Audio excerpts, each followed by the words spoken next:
Mike Tyson should burn in hell for what he does. I got Mike Tyson again. It always sets off a bad set of results. And I blame this man. I've never seen anybody before Mike Tyson do it actually do the crap where we're going to kick the field goal and then we can kick onside and throw a Hail Mary. And when they do it, all the announcers go, "Oh, this is really smart. This is what the analytics say to do. You kick the field goal first." Which, first of all, if you do it with a minute 30 left, okay, I got it because you still got time to make a couple plays, whatever. When you do it with 10 seconds left, it's a jackass move, and it has never worked. The Mike Tyson move only exists to backdoor cover in garbage time. Yeah. Scumbag. Never forgive Mike Tyson for what he has done to the sport of football. Yeah. If there is a hell, he should burn in it forever. One of the worst leagues to ever coach. Yeah. Any level of football. Yeah. It's an awful thing and should never be tolerated. You're right. There's no. I'm sure like Uncle Luke lost a bet on a Pee Wee League football game because someone had a 6-year-old kick a 4-yard field goal. It should lead to an automatic suspension for the season and maybe lifetime ban. A lifetime ban with a chance to ask for reinstatement. Any coach who does the cowardly Mike Tyson move should deeply be ashamed of himself. Let's put some points on the board. The time. Wake up with Defo, joined by Lubie. Welcome to the Defo Show.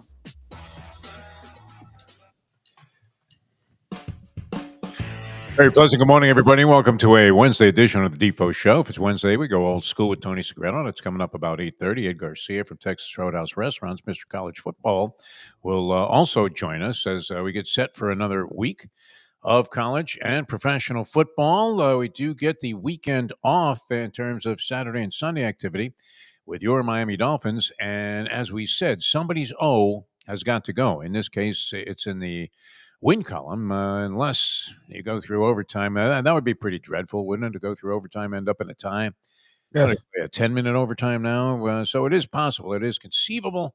The Dolphins and the Jets will be the Monday Night Football fanfare rivalry. When we go old school with Tony, I guess, look, it's always fun to reminisce about some of the classic battles between these two teams. It was a bitter rivalry at one point, but when your team becomes irrelevant, and so does the opposition, for a long period of time, it seems like a lot of that acrimony, a lot of that animosity that existed between the two fan bases and maybe the two teams themselves. Do the Dolphins even care if they're playing the Jets anymore? I know it's a division rival, but is it of the kind of significance that it was, say, 20 years ago? You would have to say 100% no. Lubie, how do you feel about that? I mean, I still can't stand the Jets, but I don't look forward to the games like I did. I forgot, actually, because I was talking to you about, I know the Canes have a bye. FSU plays Friday. I forgot the Dolphins only played on Monday. So, like, it's literally a weekend free of South Florida, major South Florida football. I forgot that the Dolphins played Monday.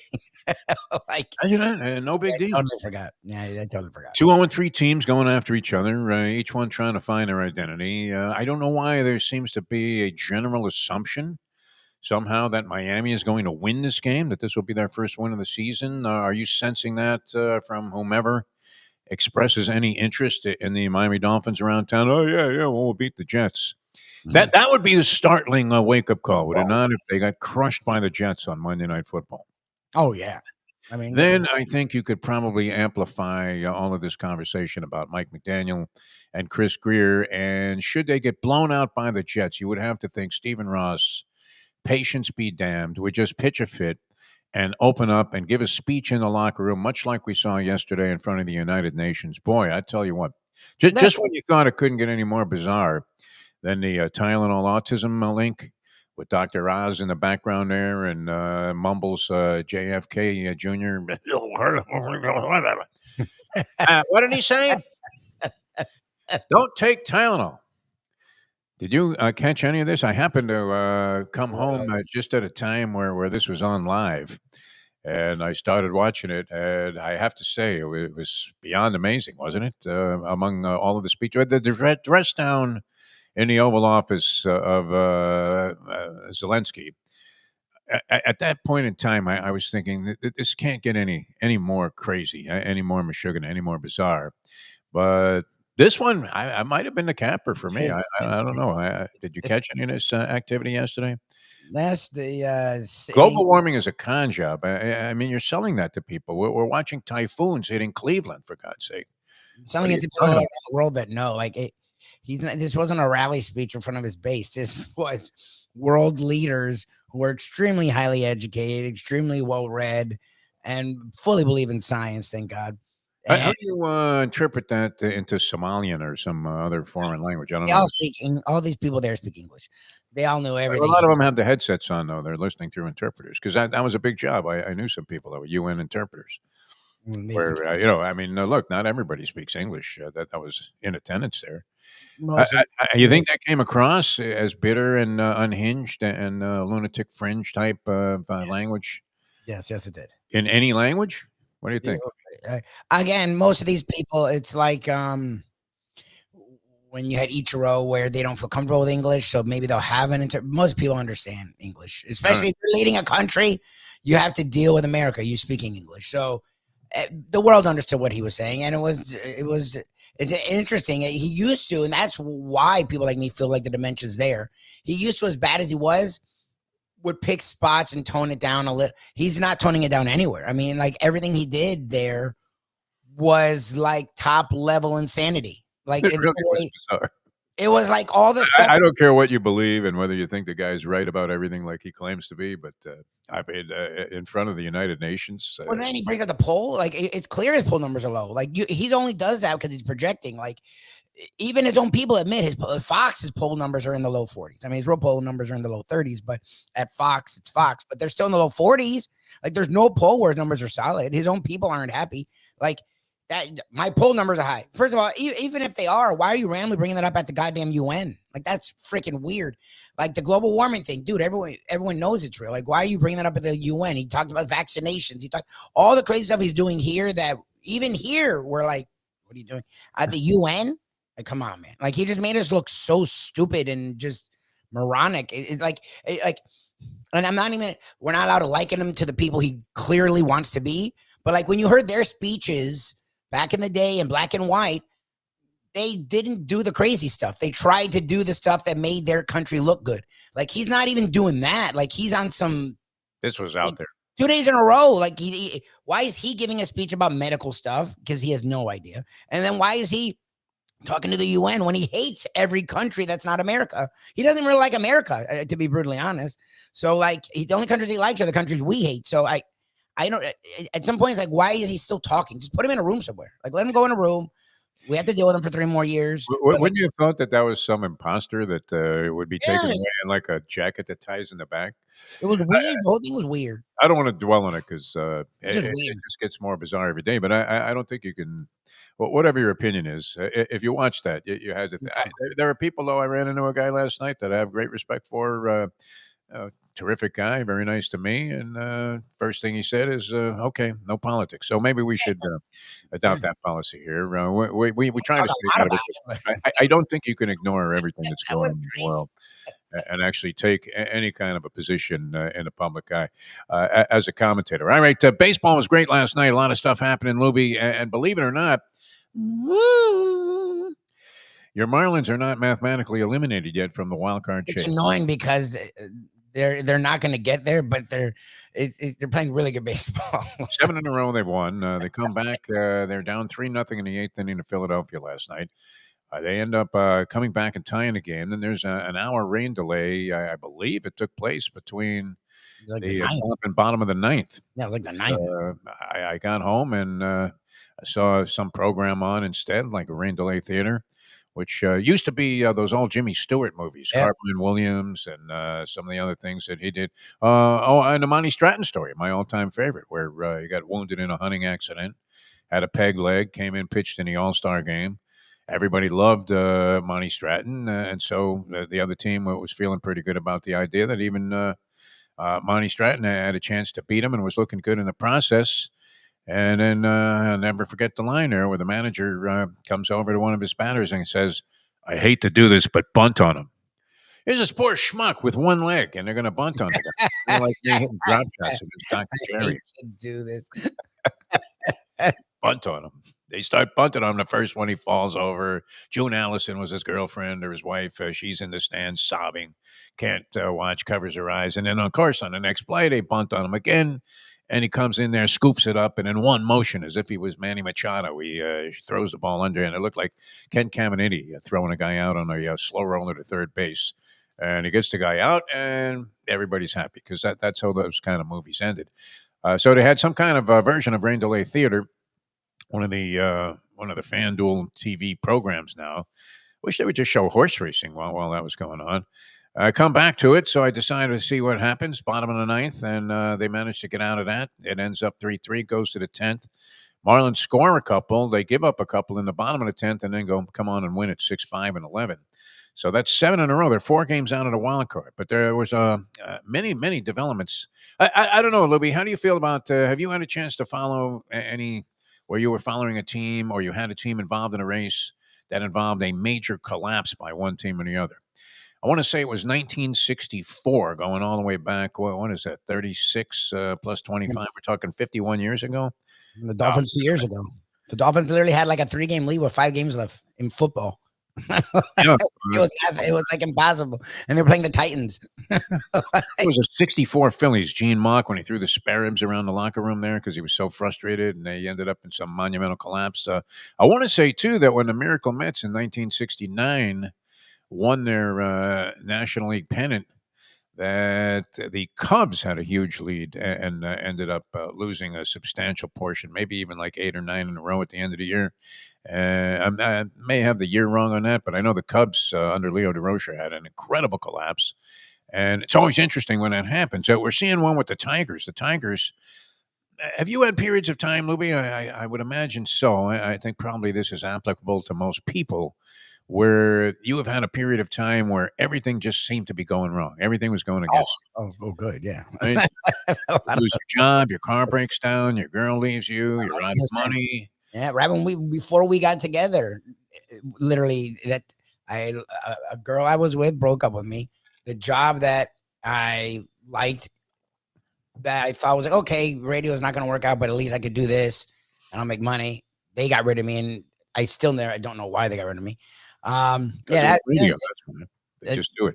It was. I mean, yes, we've all had those moments. We've all had those times. Everything's going wrong, and so I mean, it happens to in degenerate gambling, where you just can't get out of your own way, no matter what you do.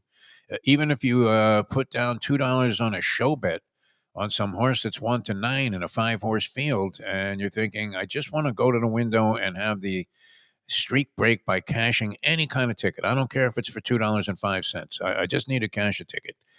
Or $2.10 it would be, but and then that horse gets left in the gate and finishes 4th. You're like, what the hell is this? Holy Lemhi Gold, incredible! You feel like the Phantom Plunger, only you're doing it with $2, and you need something to snap the streak. But it tends to compound itself more often than reverse. You always have to have faith that things are going to turn around and you're going to be okay, and believe in yourself. I believe in all of that. But and look, I've had more than my share of negativity in my lifetime, where you're thinking, what else can happen now? That's what's going on with Detroit. I was able to make a bold prediction yesterday on our Bury Your Bookie show that airs on NoFilter.net, or is carried by NoFilter.net, giving out the Guardians to come back and tie up the Tigers, and they do it. They beat them. Skubal on the mound yesterday. Tariq Skubal, the Tigers ace.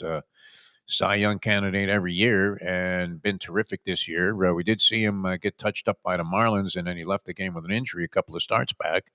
But nonetheless, you're getting a good price anytime you're going against him because he rarely loses. And even if the Tigers ended up losing one of his starts, it's usually only after Skubal has been in there for 7 innings of 10 strikeouts and a shutout ball. So Cleveland beats them yesterday, and they're now in a dead heat with Detroit. I believe they hold a tiebreaker over Detroit, so Detroit finds itself staggering around. How is this possible? Weren't they up like 12 games or 10 games throughout most of the season in the Central Division in the American League? Yes. And now they're just hanging there like dangling, like the sword of Damocles over what might be one of the biggest chokes of all time. The Mets rallied in their game last night and ended up winning 9-7. Cincinnati lost, so that is now a 1-game differential in the wild card, and Arizona is right there, a game out of the wild card as well. The Marlins 4 out in the wild card. They would need a highlight series of miracles to accomplish the wild card. I don't think that's happening, but they need to go 4-1 the rest of the way to finish at 500. Beyond incredible, Louis. Beyond in the scope of my wildest imagination. I figured this team would win 65 games this year.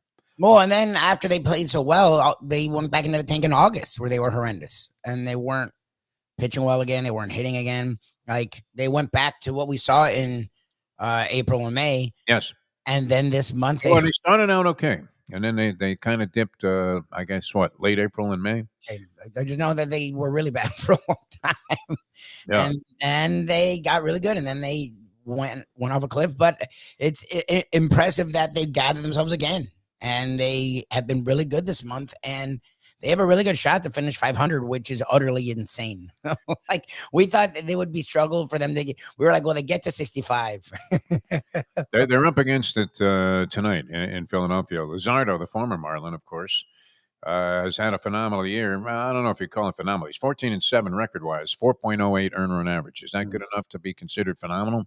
I mean, it's good enough. The ERA would have to be somewhere mid-threes or lower to consider a guy having a phenomenal year with a 14-7 record. But they've been winners when Luzardo's on the mound. The Philadelphia Phillies and Weathers is just coming back into the rotation. As I don't know, when was the last time you saw Weathers pitch? It's been forever, huh? I don't know. So anyway, that's the pitching matchup tonight, and the Phillies, I would imagine, are fairly significant favorites. They had the game as being off the board. Oddly, with the 14-7 record, the Phillies are only 17-14 in games that Luzardo started, whereas the Marlins are 4-3 in Weathers starts. Maybe it's not such a mismatch, Libby. Luzardo, the times I've seen him, he's looked pretty good. He's good. I mean, I don't know. Look, I mean, they came back from 3-0 down last night. They had a rain delay and they in the 8th. Yeah, amazing. Kept playing well. I mean, I wouldn't put any. This seems very interesting. My curiosity is how serious do they take them in the offseason? Because they have a very interesting young core. Do they hold on to their guys? That's the first thing. Do they actually go in? Because last year they didn't sign anyone, and it's fine because the young group was good. But if you now have a young group you like, the next step in these things when they sell off and they start over and they go young, they're not young forever. Even the Rays, like you have to go and pick a guy here and get a guy there. Like that's the curiosity. This season was almost too good for them because it seemed like they were very happy not spending money. To have a year like this and then not spend money would be a slap in the face. Like if you're going to have a manager come in with a ragtag group of guys and then play this well, where you're literally within the wild card race for 75% of the season, like how do you not go and shore up that roster? Like I'm very curious to see. I wouldn't count on it. No, they're not going to go get the top free agents, but they need a veteran pitcher. They need a veteran bat. Like if you're really doing this the way they supposedly were doing it, then this offseason you would go and do that. You wouldn't get rid of all. You may still get rid of Alcantara. I don't know if you can get a good trade, but you wouldn't get rid of all the guys that were being reported at the trade deadline that they held on to. Yeah, I think retaining Alcantara.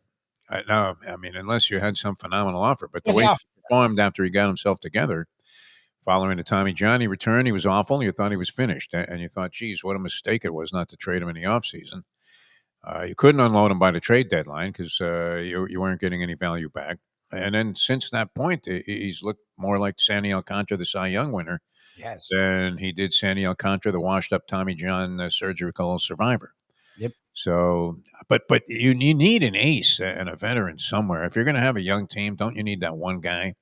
For sure. That represents some kind of winning and dignified status in Major League Baseball. You want to have that guy on your team. So I would think retaining him probably would be as significant as maybe signing somebody. But I'm with you. I would like to see him make a couple of moves and actually improve on this. Would that infuse a little enthusiasm into the fan base during the offseason? That's got to be one of the toughest cold calls to make, Lubie. Don't you believe that? 100%. Did you work in the boiler room there in the Marlins ticket office and go, hey, Mr. Lubitz, I see you attended 2 games in 1994. Do you have any interest in season tickets this year? Yeah, exactly. I'd rather buy an extended warranty from some guy Exactly. in the Philippines for my car.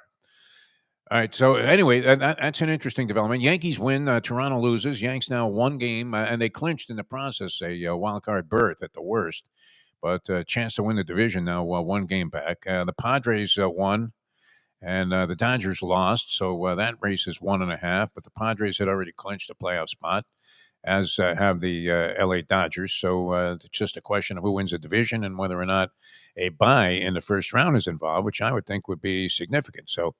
And the Mariners also clinched a playoff spot last night. They're ahead in their division. Houston, all of a sudden, is on the ropes. So lots of things happen in Major League Baseball. Some juxtaposition in terms of playoff contenders and who might win the World Series is certainly on the table as they play the last 4 or 5 games of the regular season. I got a call yesterday from my friend Mike Jones, who works with me on a few handicapping shows that we do. The guy's a great guy. I mean, it's a stark contrast to me. I'm trying to get a general feel for what's going on, and he's numerology plus and really studies this stuff. And he called me yesterday and said, I think I have a scoop for you. I don't know if you can do anything with this. And the only thing I did with it was relay it to the professor, as it might impact the line in Oklahoma State's versus Baylor game coming up this weekend, which was already a pretty fat line. Oklahoma State's been awful this year, and Baylor, I think, was favored by 20. And I'm not sure if that line changed a lot, but he calls me and tells me Mike Gundy is going to get fired today. That he heard this from an inside source, that there was a guy being flown in. They had just readjusted, and this is very Billy Napier-esque. They had just readjusted Mike Gundy's contract to take his buyout from, I think it was $1 million to $15 million. They did that just last year. Gundy, of course, known for his I'm a man, yes I am, and I can, because I love you so speech. I'm a man, and 40 and whatever, yeah. Yeah, and the mullet and the whole thing. But he had been extremely successful. Every year. He had 21 years there. This was his 21st season, and he had 11 10-win seasons at Oklahoma State. Yep. Was synonymous with the program. He was the face of the program, obviously, as most college coaches tend to be, because the players are transitional. And solid career, you would have to say. Did very well there, but of late, it hasn't been going so fantastic. Yep. So I texted that to the professor, and he said that they don't have the money to pay this guy.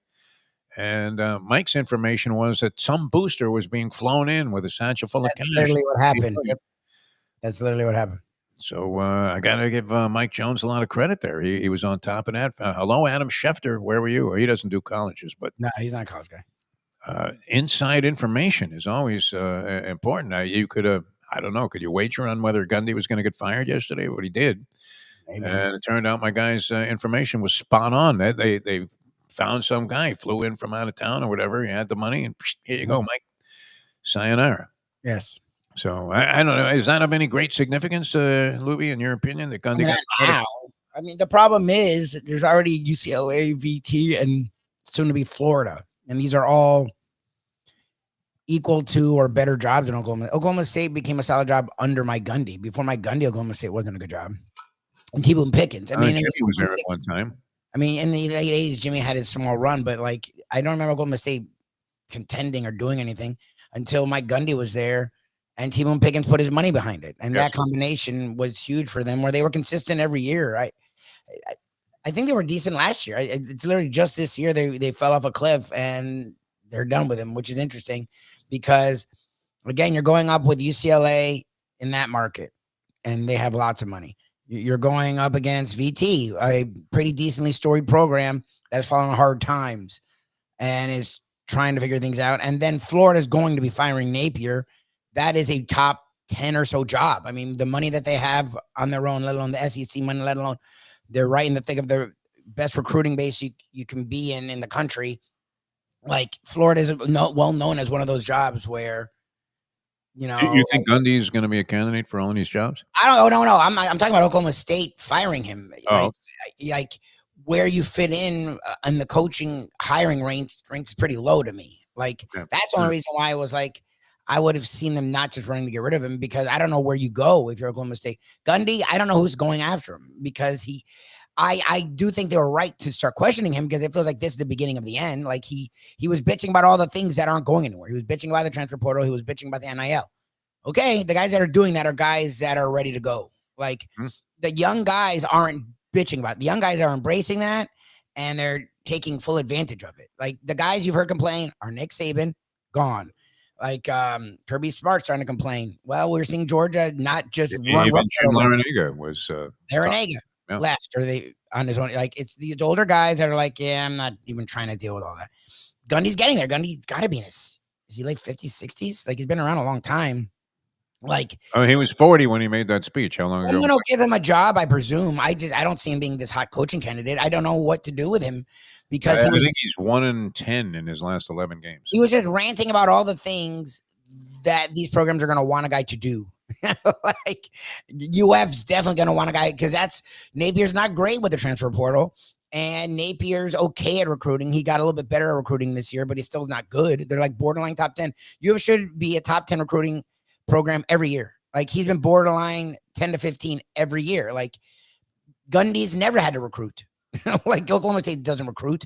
So I don't know what Gundy does next. And Oklahoma State to me would fall because I guess the Big 12 is winnable.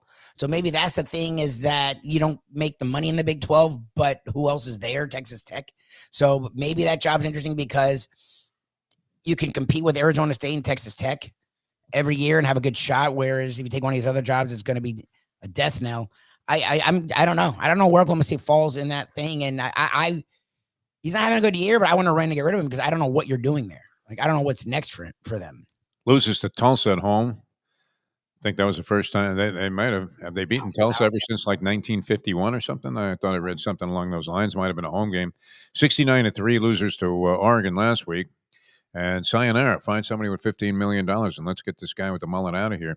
John Mateer, hand surgery for Oklahoma. That's unfortunate because Oklahoma was having a nice season and Mateer was a good story. He was a Heisman Trophy candidate, one of the favorites to win the Heisman Trophy, second or third choice, I would say, at this stage of the season. Not out for the year necessarily, but out indefinitely, like the Jimmy Kimmel thing, indefinitely. Now, that turned out to be a week, I'm imagining. Hand surgery probably going to cost him at least a few weeks or a month or so. So we shall see. And then some interesting games on the slate this week in college football. We'll get into that with Tony and Ed Garcia. Florida State, Virginia, Georgia, Alabama, Notre Dame, Arkansas, Ole Miss, LSU, a good one. Texas A&M, Auburn. Penn State, Oregon is this week. Penn State, Oregon. Yeah, you're right. Two teams that have played no one. Yeah, we'll see who prevails there. And then we had all kinds of stuff happening around pro football as well. Jackson Dart going to get the start for the Giants, so they've already made that move. Russell Wilson to the bench, and a host, as there always is, of interesting matchups in the National Football League. We'll get into that. Also, Ryder Cup, big golf controversies are always so bizarre, aren't they? Like the new thing is they used to give these guys $300,000, I guess, or something along those lines that were on the Ryder Cup team that they had to, it was designated for their favorite charity. Many of them have foundations. I don't know if they work their foundations like certain politicians where the money they probably have real foundations. Somehow ends up in your wife's bank account somewhere in the Bank of Guam. Only in the state of Florida is that, or in D.C. now, but these guys probably have real foundations. Yeah, they have real foundations, and it seems like they're dedicated to them. There's a lot of charitable efforts that are made by golfers, and they make a lot of money, so that they're in a good position to go ahead and advance those philanthropic ideas. But now they tacked on a couple of $100,000 on top of that goes to the player for his own designation, whether he wants to pocket it or include that as part of the charitable donation.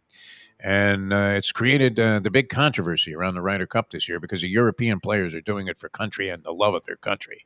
And they're not doing it for cash.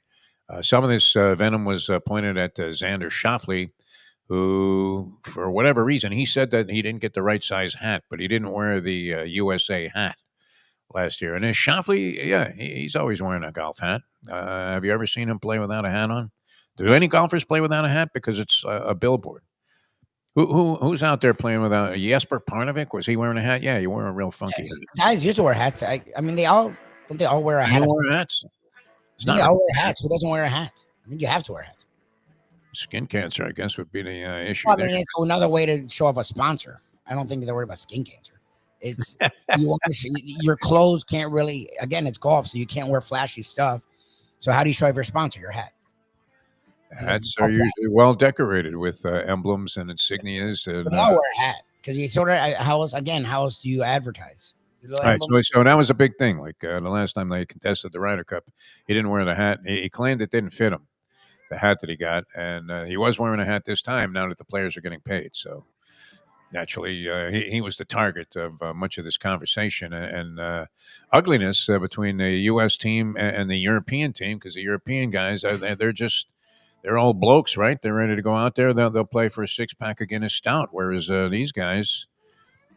They're saying they need a little bit of capital. I don't begrudge a guy getting paid to represent the country. Do you, Lubie? No, that's fine.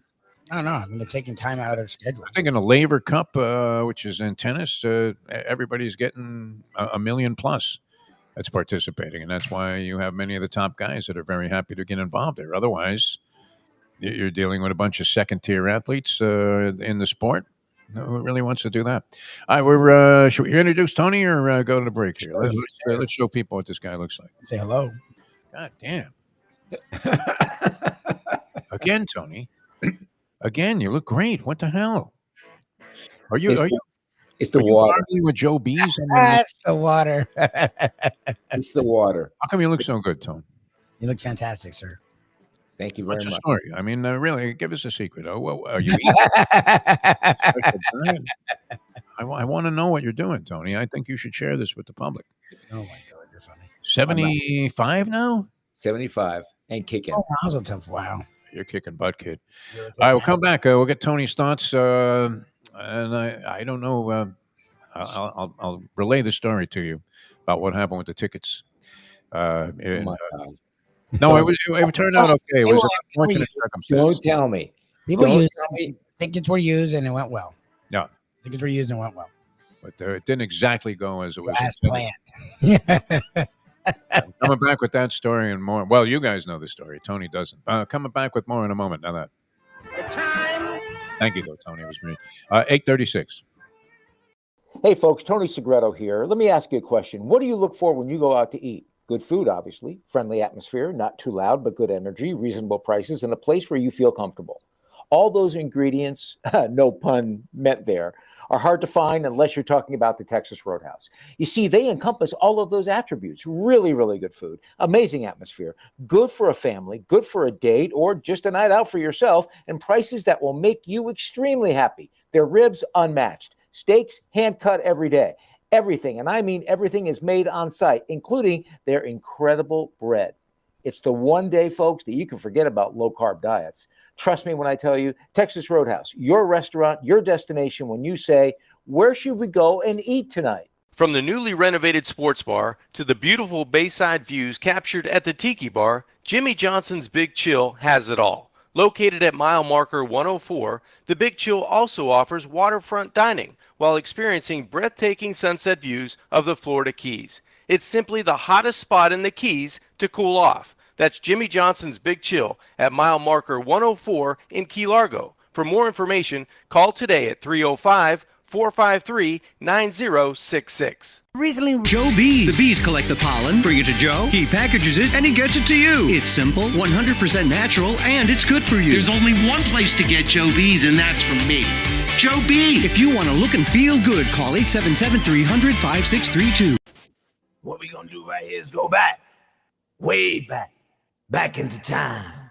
We are now kicking it old school with the one and only Tony Segreto. Brought to you by Texas Roadhouse. We had to talk to Joe B and get Tony's face emblazoned on the container that Joe B's comes in. Would really tell the story about what good value this bee pollen stuff is. All right, Tony. Many things. Here's the story, Tony. Are you ready? Tell me the story. Just to fill in those that might not be aware, I was pressing Tony sort of facetiously because I was on a hook to get our good friend Len Robbins. At least I said I was going to try to help him get tickets And I thought it was going to be to a game that there would be little desire for people to go to. We know even if the Canes are winning when they're taking on Syracuse or some of these other teams, or Virginia Tech, I don't even know the home schedule the rest of the way,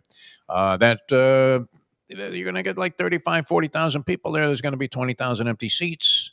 Should be relatively easy to go online, buy a ticket at face value, maybe even lower. And the face value wouldn't have been all that significant. I would have been more than happy at that point to buy Len, maybe not the greatest tickets, but some kind of nosebleed for like $100 for the two. And I would have been happy to pay the money because the guy's been great to us over the years. All right. So he tells me his trip, which he originally told me was going to be in November, was going to be September 20th, that weekend, this past weekend. And I look on the schedule. I'm horrified. Now I'm on the hook to get this guy or try to help this guy get tickets to see the Canes and the Gators. Going to be a sellout.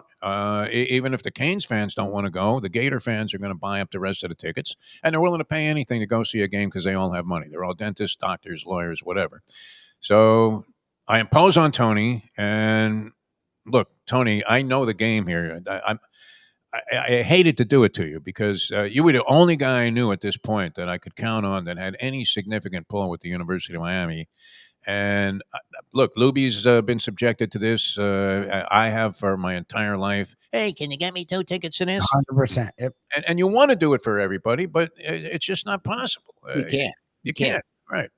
If I have the tickets, I'm more than happy to give them to people. When I had access to a lot of tickets, the ones I didn't sell out there by the turnpike before the game and the pregame show, I was more than happy to distribute to friends and family and whatever.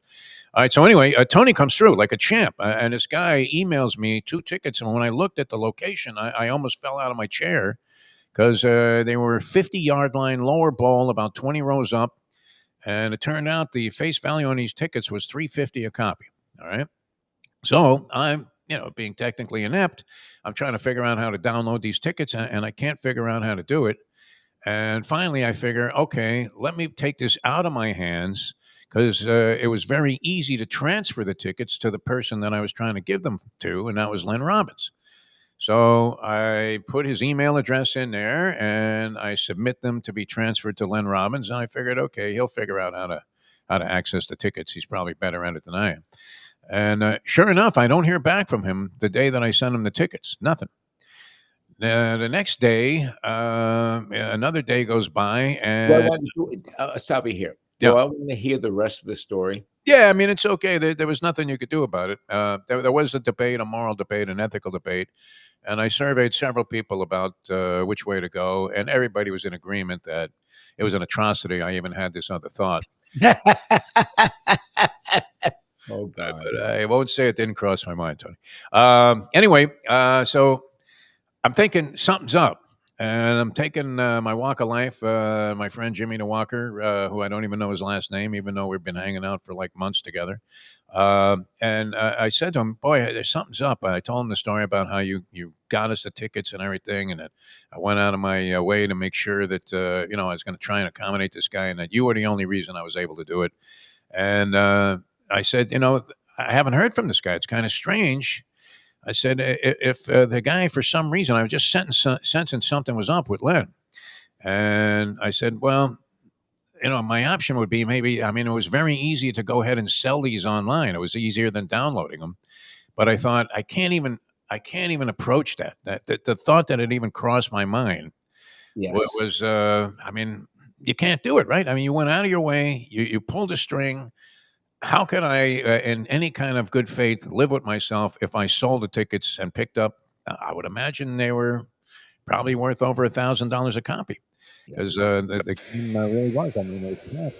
So I said to Jimmy, I said, if something happens with this guy, I'm gonna end up just using the tickets because I don't want them to go to waste, and I can't bring myself to sell them to somebody. And if you want to go, I'll go with you, and if you don't, I'll try to find somebody that could enjoy using the tickets and I'll send them to them. So he says, yeah, I've never been to a big-time college football game. So, and he's a big college football fan. So he said, okay, if something happens, I'll go with you. And sure enough, the next day I get a call from a very depressed Len Robbins, and it turned out he had a death in the family. His sister passed away, and he had to cancel his trip. So, Tony, what ended up happening is I ended up going. and it was an interesting experience, and this gets into a little old school. Now, you and I and Lubie probably to a large extent, we're used to floating into games. 100%. Got the good parking pass. You're rolling in pretty much at your leisure. Yep. Maybe you're taking into account some traffic for a big game, but so you're there a little bit early, and you roll right in your seat in the press box, and everything is fine. Yes. Have you ever? I mean, you've gone to games as a fan? Have you ever gone as just like? Now, in this case, I have these spiffy tickets, but what would you? What's the most you would pay to park at a ball game? What's your feeling about that? What's the I most went, you've ever paid if you had to pay? I went to a Michigan game once with somebody else, and the price was $100 to park. Oh my God. Yeah. He Well, hated you're in the category, yes. That's He crazy. hated it, but that was a lot of money. See, and I don't know, like, I don't want to attribute this or get in any kind of a jackpot here, but, I don't know if it's a Jewish thing or if it's just me. I hate paying a lot of money for cab rides and parking. And parking even more than cab rides. Now Well, with cab Uber, rides don't bother me, but parking, I mean, to get whacked for and $100 then a and then car. and then are you first in or are you first out? Well, then, that's no blocky kind of territory there. You'd have some no blocky parking. Remember how you used to park in people's yard? Yeah, Yes, 100%. No blocky. you do that now It's too. It turns out the worst. that was the only option was no blocky. So I look online for the parking, Tony, and for $40 you could park at the Hard Rock Casino and take a bus back and forth. That was $40. That was pretty. It was $75 to park across the street, which we ended up poaching a ride there with a good friend of ours because I couldn't bring myself to pay $75 to park, and I put out a little sounder on Facebook, and I got a response right away from my friend Mike Nyman. He said, "Well, I'm going to the game. Why don't you meet me somewhere? And, we'll ride in. I already got a parking pass." So that's what we ended up doing. But for $75, you had to walk 1.5 miles to the stadium. That was kind of crazy. That's crazy. Yep. And we ended up, I don't know. I mean, Ed Garcia is more inclined to do this sort of thing with tailgating and everything because you didn't have much of a choice. Let's bring him in here. Hey, Ed, Ed. when you go to these Morning. games, these speaking games, how much time do you actually invest in its entirety in going to the game itself? Like it turned out when my friend and I ended up using Tony's very graciously acquired tickets that we were trying to give to somebody else who unfortunately couldn't make it down here. I ended up picking up my buddy at 3:30 in the afternoon, and we got home at 12:30 that night. So it was 9 hours to go see a college football game. You're the type of guy that makes a party and an occasion out of that, no? With your Michigan games? Yes, 100%. Really kind of actually looking forward to next weekend. They haven't announced game time yet, but it'll be noon or 3:30. But we'll get there about 3-4 hours before kickoff, unwind. What's cool, certain cities, obviously, since I don't bring all my tailgating gear, I hired a tailgating service. So I have 10 chairs. I have a tent. Depending on what time the game is, hey, we'll even have a TV so we can kind of keep going. And there'll be a lot of cool liquid refreshments going around. I'll maybe a flat state. There's a lot of Smoky Mountains up there as well. Ed, am I to hear you right that there's a tailgating service? Correct. Oh my God, yeah, really? you can find them all over. Wait a minute. Oh yeah, 100%. And It's a good one.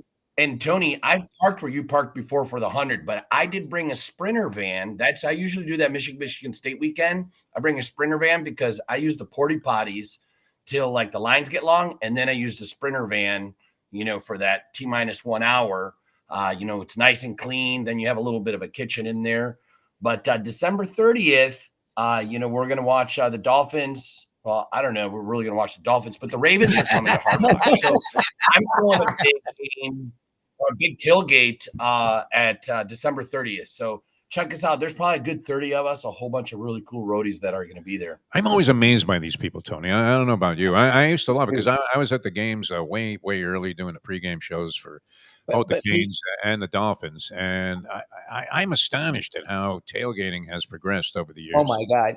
The at Florida State and Notre Dame, they have taken it to a new level. I mean, it is top of the line. I mean, there was a guy at Notre Dame who cooked steaks and I mean, just crazy stuff. But that's the way it is. And if you can afford it and get it right, and you get there early, you can make a day of it. You can.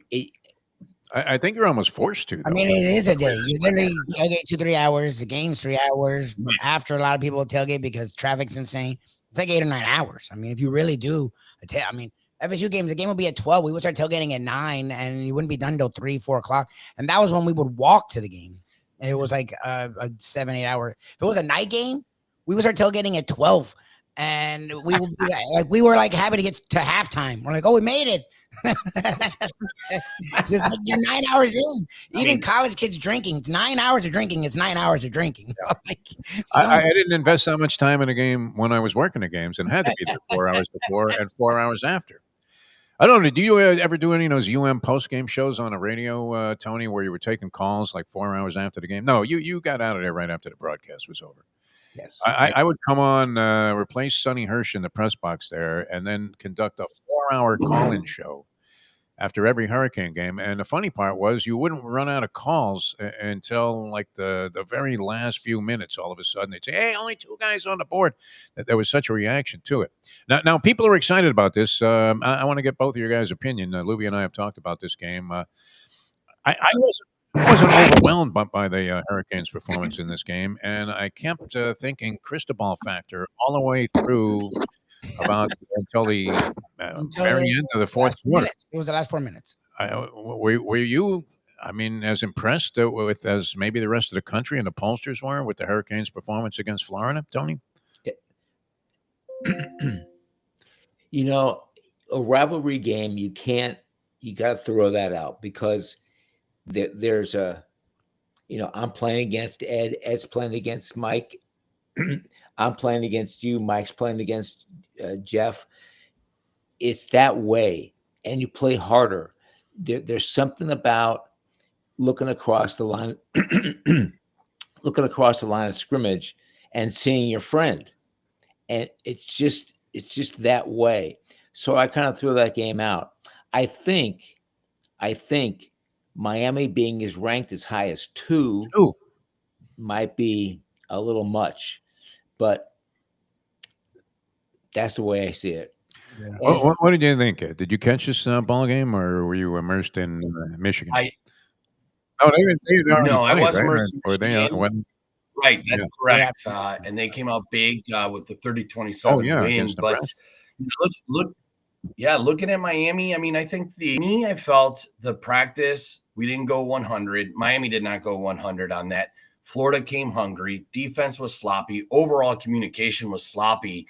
I really expected a much higher scoring game, but the execution just fell short left and right. And overall, that's why I think we ended up with a low scoring game. Miami definitely had the opportunity to dominate. They covered the spread, but again, it was overall, they came in too comfortable, just kind of listening to the media, and they were overconfident. And hopefully they drank their Kool-Aid and realized, hey, that if they want to finish and they want to get into that top 12, if they want to go for the championship, they're going to have to lock it up. I was amazed. I'm sitting there and you're watching this thing transpire. And it was kind of like watching a boxing match where one guy is losing every round by a wide margin. And yet somehow he's still in the fight. Yes. I thought, wow, I opened this up. Marion, what the hell is going on? The Gators were doing nothing. Lagway was pathetic in this game. You didn't even know that the Gators lined up wide receivers, so you would have thought they were running the wing T. Is Nebier on the hook again? Yeah, he's done. I would think he's gone. It's a win for him. Yeah. But, our buddy Mike Nyman, who we traveled into the parking lot with, is a huge Gator fan and backer, knows the program pretty well. And he thought he would be out after that game. Lubie's stipulation was, what's the point at this stage? Because they have a gauntlet of games to come. It's almost like they're we were alluding to the fat tuba player who just came into the FAMU band and had to go through the school bus there with everybody paddling his ass before they finally put a stop to that. So that was a good college experience, Tony. But I mean, I couldn't believe that they couldn't put this team away early on, and it just seemed like they were so conservative in their approach. We were screaming Cristobal factor, and the people in the section we were in, the very spiffy section, were in agreement that when are they going to open things up? I don't know, Ed. It looked to me like they were sitting on it to the point where, as dominant as they were in the first half, with the Gators generating zero on offense, you're in a 13-7 ball game with Florida, an excellent opportunity to make it 13-10, which they decided to decline and go for a long fourth down play, which didn't work. And then it still took the Canes a long time to grind out that late score that put the game away. Yeah, I mean, overall, again, I think it just boiled down to the execution. Miami just did not give it 100 all week, did not prepare for the game. They kind of took it as a bye week is the way I kind of saw it. I was super disappointed. I was expecting a lot more scores. I think that's a great opportunity to, hey, you're going to reach deep into your playbook and check things out. And defense, really, overall I'd actually give the defense played much better than the offense on both sides. Oh, yeah, so man. that's what I saw. Yeah. Hey, Ed, let me ask you a question completely off script. Is that a Texas Roadhouse hat you have on? No, but I have one just like it. I know it's a little fuzzy, but it's a golf hat. We're getting ready to hang out here. I have my whole team, all my kitchen managers, service managers throughout my market. I'm taking them out to water park here in Orlando. We've been here doing a meeting the last few days, which is pretty exciting since I don't have, I really wanted to have a Lions background, the Lion having a little bit of a Raven lunch, which was pretty cool because most of my team are Raven fans. Not sure how that happened. So watching Monday night here was pretty intense. I mean, but couldn't be more proud of Aiden Hutchinson securing that fumble and a sack, which I called it. He was going to get 2. Hard Rock wouldn't let you bet that regardless, but he pulled that off, which was big. But then as the announcer said, Dan Campbell, look at those onions. On 4th and 2 with 58 seconds left, and what was great, I opened up the meeting next day, and I did have the picture of the Lion having the Raven for lunch, and I showed that play. I talked about leadership versus management and how you change a culture. And Dan Campbell, and the thing is that when he goes 4th and 2, 58 seconds left, and they're in their own zone, nobody questioned him. Now, I was freaking out because obviously if we turned over the ball, the Ravens have 40 and froze up on us there a little bit. yards to go. But what do? You do a run. Pass catches it. Next one, Montgomery runs it all the way in for the W. I mean, that was pretty flipping awesome. So also big shout out. Let me ask you a question, Ed. Let me ask you a question. If you got all the cooks and all the staff, the big staff, with you in Orlando, who's running the show? I have faith in, I don't know who, but we'll be back tomorrow. So the waits might be a little bit longer today, but hey, we'll be back tomorrow rocking things out. So today's our last day of meetings. No, we're blessed. I have a very, very deep bench, which is crucial. There's a couple of teams out there. They don't have deep benches, and that's why they're 0-3. But we have a deep bench, so we got some people up, at the store still rocking it out. And actually the owner operators, the managing partners are, this is probably one of their toughest weeks of the year, but we plan for it all year. They know they're going to work a little bit extra and some longer days, but they let their team out so they can bond and have a good time and, get to, really just relax and get away from the grind. It's funny too. I couldn't help but think this as I was watching Dan Campbell. I'm glad you brought it up. And even before that juncture in the ball game, you're looking at a guy that is making ball moves and just seems to have that presence. Many people thought he was just a figurehead. And then when he lost Johnson and Glenn as his coordinators, they would fall apart. Looked maybe like that might be the case when they lost to Green Bay in week 1, but they've been dynamite the next couple of weeks. And Campbell seems to be a very reassuring and confidence-building and inspiring presence for his players. And Tony and Ed, I'll have you go each tee up this one. You compare that to Mike McDaniel on the sideline. Oh my God. And the guy's there in these silly looking pants. Mike McDaniel. I mean, who would instill more confidence in you, Campbell as a player on an NFL team, or Mike McDaniel? Oh, Jesus. I don't even want to get started. I don't. Please get started, Tony. This is what we love about you. That you turned a 180. Yeah, he can't. He's What like used ace to above. be what a lot of people considered a little bit of a show They're position. just awful. They're playing for number 1 draft pick. Wait, can you imagine? I mean, Shula must McDaniel be just is not an inspiring figure compared to this guy. No, Don Shula must be rolling over in his grave. Yeah, that's all I can say. What do you think, Ed? I mean, would you rather have the Campbell presence? Let's say you had to step it up a little bit. That the 12, 13 stores you run might have been experiencing a little bit of a summer fall off, and you needed somebody to be an inspirational leader. Would you rather trot out Dan Campbell, who would eat a live cow in front of his the contingent there to inspire them, or Mike McDaniel saying, "Well, you know what? We could have won, we could have lost. I don't know." Well, how did that strike you? The comparison. For me, as professional as I can be, if I needed and I was launching a cover magazine for a couple of teenagers, Mike McDaniel's is going to be my person. Short, quick, pretty. That's awesome. It'll get the job temporarily. You want to change culture. You want to change a team. Somebody that needs a wheelbarrow to carry their personal privates around, that's who you want. That's going to take you in the long haul, because that dude changed not only Detroit, not just the Lions, but he changed, I think, the NFL altogether with his confidence. So I talked a little bit about it last year. Last year, 23 fourth down conversions were attempted per team on the average. Detroit Lions did 33. And you look at the years prior, those numbers were half.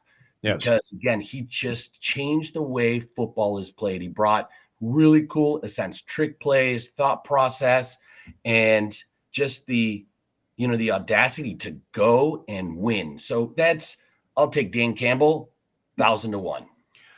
He's also increased the number of regular season victories in each year that he's been the head coach there, whereas with McDaniel, it seems like the team is meandering and maybe even going a few steps backwards at this stage, as evidenced by their 0-3 uninspiring start. All right, anything special coming up, Texas Roadhouse? We're into the fall here, Ed Garcia. What's happening at the restaurants around the state? Hey, actually, we are changing our menu slightly next week.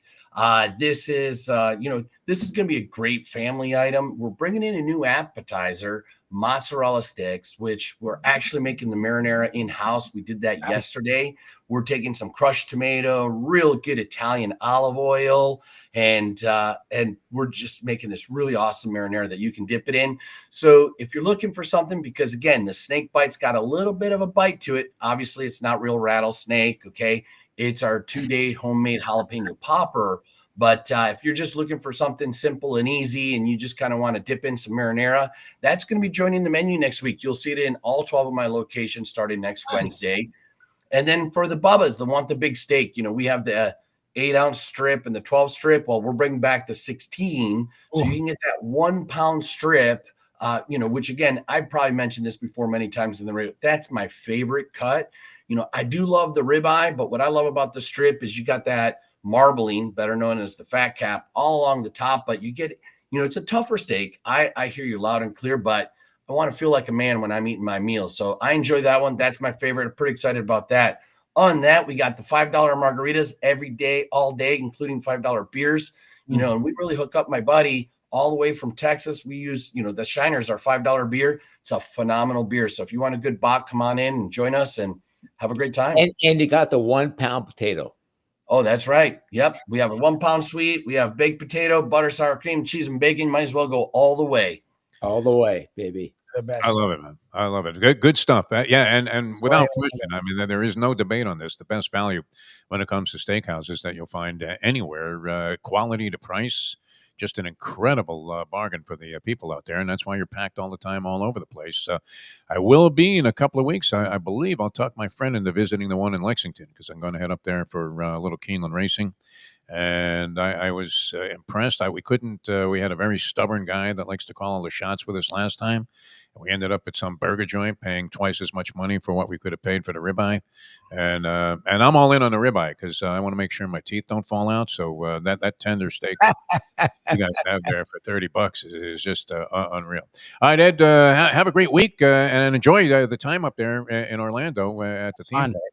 Have a great week, Ed. Doing the right thing for his Guys. staff here, taking them out there and having a great time with them. Tony, you be good. Are you off for a walk in the woods, fighting off bears and rattlesnakes? What's happening with you? I am off into the woods. I'm going to start my walk of life in about 30 minutes. Okay, how long are you going to be out there for? 45. Nice. 45 minutes? Okay, and then temperatures, we need we're getting a little cooler here, Tony. It hasn't been a blast furnace like it usually is here this time of the year. Temperatures this morning was 45. All right, enough of you, Tony. No, we love you. Always Oh, we love you. You're the best. I love you too, baby. great American. Tony Segreto, ladies and gentlemen. All right, he didn't feel too bad. I mean, I did the right thing, didn't I? You went. As long as the tickets were used. Yeah. And I didn't. I wasn't really. didn't scalp them, yeah. I was. I thought about it. No, for sure. To tell you the truth, I don't know. I mean, like I said, if you were paying for the experience, unless you were a diehard, I don't know that it was one of those deals, Lubie, where I hadn't been for a long time. I don't know that I would rush out there necessarily to do that again. I don't know how you feel about it. You still probably would be. You're a young man, though. I mean, I mean, I don't go to games. If I worked it, I could get a press pass to probably all the games, and you can usually work parking if you really want to. It just wasn't a great experience. It sucked because I don't like singing because I like that a full stadium, but personally, it's just a much better experience at home. It's just. And it's not no doubt about it. It's easier on the body and the mind. I used to be like you said. I used to have a press pass, get a great spot, and I still would only go to like half the games. Yeah, I went to pretty much every home game, Canes and Dolphins, for the good part of 30 years. So it's not like I'm opposed to doing it. I usually enjoy it when I go, and I did this time. But the arduous nature of attending a ball game and then the overall expense, I could see where fans say, hey, you know what, I'll just watch this thing at home. If everybody did that, though, well, we wouldn't have this, right? Did they need, or could it just be played for a studio audience? People were saying that this was going to be the case in sports for a long, long time. Maybe it is more so in baseball, although we're seeing some good crowds late in the season with so much on the line. But, wow, I mean, you really, it was almost like work. And the way Ed does it, right? It's an all day. It's an all day thing. If that's your thing, right? It's like taking a boat out, Lubie. As people that don't own boats that get to go on somebody else's boat. That's the way you want to do it. If you're going to do any boating here in South Florida, somebody else's boat is always the way to go. All right. Thanks, Lubie. Always a pleasure, my friend. We will see you tomorrow here on the program. And thanks, everybody, for tuning in. We'll have trivia. So if any new players, we'd love to have you. Trivia tomorrow. He says he wants more women questions. I don't know how to tell Gergs that and not feel like a jerk off. But otherwise, outside of Sarney, we'd love to have you involved in our trivia fun tomorrow morning. For Sarney, I don't know that he saw this coming. Sandy Brondello. Whoosh, no longer the Liberty head coach. Wow. You're only as good as your last film. Gets eliminated in the first round with a lot of injuries after starting the season 9-0. Big story in New York. Won the championship just a year ago, first ever in Liberty history. And 1 year later, she's Gonzo City after receiving an extension. And then great job by my man Mike Jones. Inside information. We probably could have broken that story here. That Gundy was out, but I don't know that it was of any significance to the people here in this town, and I'm not sure it was all that big of a deal around college football at this point, with the way things have been going for that guy. All right, we will see you guys next time. Thanks so much for tuning in. Catch you tomorrow here on the Defo Show. Thanks for joining us. Later on, we have Break the Bank handicapping show. I think I went 4-1 on that thing. I'm 7-3 in the 2 weeks I've been doing the handicapping, which is rather remarkable. Nice. And we did have a big winner last night with the Guardians on our Bury Your Bookie on No Filter. So, and it gets into the theory we were talking about. When things are going wrong, they just continue to spiral in that direction, and that's what's been going on with the Detroit Tigers. I thought, well, did they reverse it today? That's a good question. You come right back and bet Cleveland? Lubie, or do you figure eventually you got to pull one out? We'll see. I don't know if I'm bold enough to predict another Cleveland win. We'll see you next time as we leave now that. The time. It's 9:08. Let's go to eat a damn snack.